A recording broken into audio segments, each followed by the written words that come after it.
बिहार की महान जनता को मेरा सादर प्रणाम। कल जब से मैंने एक छात्र की हत्या के बारे में टीवी पर देखा तो मुझे तभी से नींद नहीं आ रही है, क्योंकि मैं हिंसा का सख्त विरोधी हूँ। मैं अपने जीवन में मैंने कसम खाया हुआ है, मैं कदापि हिंसा न तो करूँगा और न ही हिंसा बर्दाश्त करूँगा। मैं हिंसा कतई बर्दाश्त नहीं करता हूँ और हिंसा मुझे कतई पसंद नहीं है। और जब भी मैं कहीं पर हिंसा की बात सुनता हूँ, देखता हूँ या पढ़ता हूँ तो मेरा मन विचलित हो जाता है।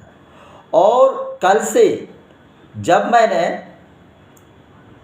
पटना विश्वविद्यालय के एक छात्र की हत्या की खबर को टीवी पर देखा, तब से मेरा मन विचलित हो गया और मुझे कल पूरी रात नींद नहीं आई। मैं सोच रहा था कि कब इस पर वीडियो बनाऊं, कैसे वीडियो बनाऊं, और फाइनली आज मैं उस पर वीडियो बना रहा हूं। और जिस छात्र की हत्या हुई है वह कोई मामूली छात्र नहीं है। उस छात्र का माननीय मंत्री श्री अशोक चौधरी जी से व्यक्तिगत संबंध है और अशोक चौधरी जी की पुत्री शांभवी चौधरी के चुनाव प्रचार में भी वह गया हुआ था। इसका मतलब उसका संपर्क काफ़ी ऊंचे स्तर तक है, मंत्री और अधिकारी तक है।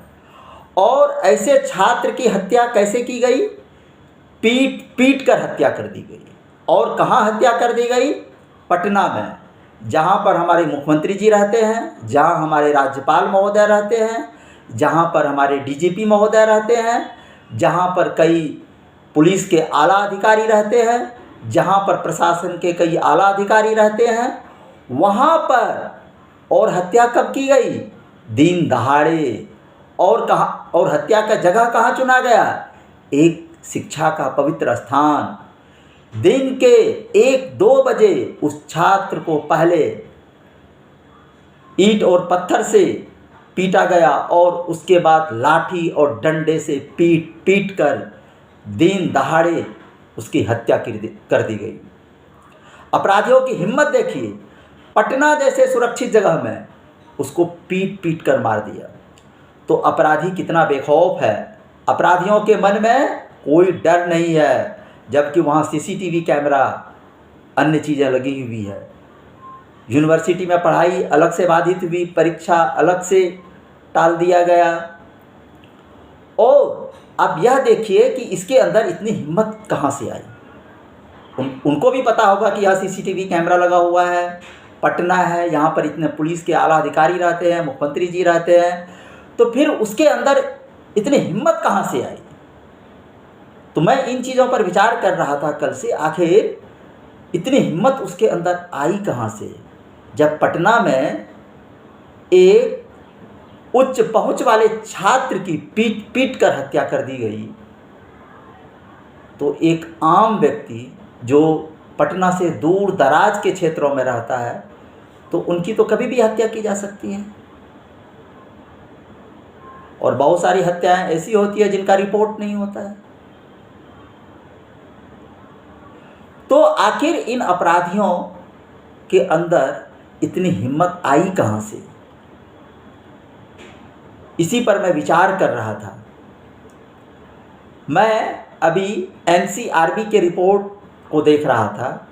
एनसीआरबी मतलब राष्ट्रीय अपराध अभिलेख ब्यूरो, उनके रिपोर्ट को देख रहा था कि तो मैं देख रहा था किस तरह से बिहार में मर्डर, औरतों के खिलाफ अपराध और दूसरे तरह के अपराध किस तरह से बिहार में बढ़ रहा है। तो आखिर इन अपराधियों को हिम्मत कहाँ से आ रही है? तो क्या इसके लिए पुलिस जिम्मेदार है? हाँ, कुछ पुलिस वाले ज़रूर जिम्मेदार हैं। कुछ ऐसे भ्रष्ट पुलिस अधिकारी हैं जिनसे इन अपराधियों को प्रोत्साहन मिलता है। लेकिन जो ईमानदार पुलिस अधिकारी हैं, मैं उनको पैर छूकर प्रणाम करता हूं। लेकिन जो ईमानदार पुलिस अधिकारी अपनी जान पर खेलकर अपराधियों को पकड़ते हैं और उसको जेल के अंदर बंद करते हैं, और उन्हीं अपराधियों की हिम्मत कौन बढ़ाता है? अभी आपने मुंगेर लोकसभा चुनाव क्षेत्र में आपने देखा था, एक गठबंधन को पिछड़े वर्ग में से कोई प्रत्याशी नहीं मिला, एक अपराधी की शादी करवा करके उनकी पत्नी को टिकट दिया गया। और उसको हराने के लिए जो सरकारी गठबंधन है उसने एक अपराधी को जेल से पैरोल पर निकाल करके उनसे चुनाव प्रचार करवाया। अब यह बताइए, जब उन अपराधी को जेल से बाहर निकाला गया और एक अपराधी की पत्नी को टिकट दिया गया, तो जिस पुलिस वालों ने, ईमानदार पुलिस वालों ने, जांबाज पुलिस वालों ने इन अपराधियों को पकड़ा था, पकड़कर जेल में डाला था, उसका मनोबल कितना टूटा होगा और अपराधियों का मनोबल कितना बड़ा होगा। क्योंकि अपराधी को लगेगा कि कल हम भी कोई अपराध करेंगे, किसी राजनीतिक दल की शरण में चले जाएंगे और हमें टिकट मिल जाएगा, हम सांसद बन जाएंगे, विधायक बन जाएंगे, और अगर कहीं जेल चले जाएंगे तो वह जेल से हमें छुड़ा ही लेगा। और इतना ही नहीं, अभी हम बिहार सरकार ने एक अपराधी को जेल से निकालने के लिए जेल मैनुअल के नियमों में परिवर्तन कर दिया। तो बताइए, इन अपराधियों की हिम्मत कौन बढ़ाता है? और आप क्या समझते हैं कि ये दोनों ही जो गठबंधन है ये अपराध पर नियंत्रण कर पाएंगे? आप अपराधी को चुनाव में टिकट देंगे और आप कहेंगे कि हम अपराध पर नियंत्रण करेंगे? बिल्कुल नहीं कर पाएंगे। और आज अगर अपराध बढ़ रहा है तो इसके लिए सिर्फ और सिर्फ ये राजनीतिक दल जिम्मेदार है। बताइए, दिन दहाड़े हत्या हो जा रही है। इसलिए अपने चुनाव के समय में भी एक हत्या हुई थी, सारण में हत्या हुई थी, जिसमें एक व्यक्ति की मृत्यु हो गई और 3 घायल हो गए। और उसके बाद देखिए, इन दोनों गठबंधनों ने वहाँ की जो हिंसा है उसको जातीय रंग देने का कोशिश किया। वह तो वहाँ के सारण के समझदार लोग हैं, वो इन राजनीतिक दलों के चक्कर में नहीं फंसे। तो हमें यह समझना पड़ेगा, और ख़ास करके सरकार से मेरा विनम्र निवेदन है कि प्लीज़ आप लोग किसी की जान से मत खेलिए। जान बहुत कीमती है, मनुष्य को एक ही जीवन मिलता है। और यह हत्या वहाँ हो रही है, यह बिहार बुद्ध की धरती है। हमारे बुद्ध ने सबको अहिंसा का पाठ पढ़ाया था। और इन हिंसा करने वालों से मैं कहना चाहता हूँ कि आपने उस छात्र को पीट पीट कर मार दिया, क्या फ़ायदा हुआ? आपने किसी का घर उजाड़ दिया, क्या फ़ायदा हुआ आपको? और ये हत्या भी मुझे पक्का लगता है किसी न किसी राजनीतिक दल या किसी राजनेता के इशारे पर हुई होगी। तो जो लोग हिंसा में शामिल हैं, मैं उन लोगों से कहना चाहता हूँ, आप किसी नेता या राजनीतिक दल के इशारे पर हिंसा मत कीजिए। क्योंकि एक बार जब आप कानून के चक्रव्यूह में फंसेंगे, ये नेता और राजनीतिक दल आपको छोड़ देंगे हमेशा के लिए। अगर भरोसा नहीं हो तो बिहार में जो कुछ अपराधी थे, देखिए, इन राजनीतिक दलों ने उनसे अपराध करवाया चुनाव में मदद लेने के लिए, बाद में उनको छोड़ दिया पूरी तरह से। और जब उनकी मृत्यु हो गई तो उनके परिवार को भी पूरी तरह से छोड़ दिया। तो फिर आप हिंसा क्यों करते हैं? किसी की जान क्यों लेते हैं? किसी की जान कीमती होती है, एक ही बार मिलता है किसी को यह जीवन, और उसको आप डंडे से पीट पीट कर मार देते हैं। अभी कुछ दिन पहले हमने अपने अररिया में सुना कि जो है एक व्यक्ति ने अपने परिवार के लोगों को ही मार डाला। प्लीज़ हिंसा मत कीजिए, क्योंकि हिंसा से किसी का भला नहीं होने वाला है। चाहे कोई भी समस्या हो, उसका कानूनी और राजनीतिक समाधान है। वह समाधान चाहे विलंब से निकले, लेकिन निकलता है। इसलिए प्लीज़ हिंसा मत कीजिए, किसी की जान मत लीजिए, क्योंकि अगर किसी एक व्यक्ति की मृत्यु होती है तो उसका असर उसके पूरे परिवार पर पड़ता है, पूरे समाज पर पड़ता है। तो प्लीज़ हिंसा मत कीजिए।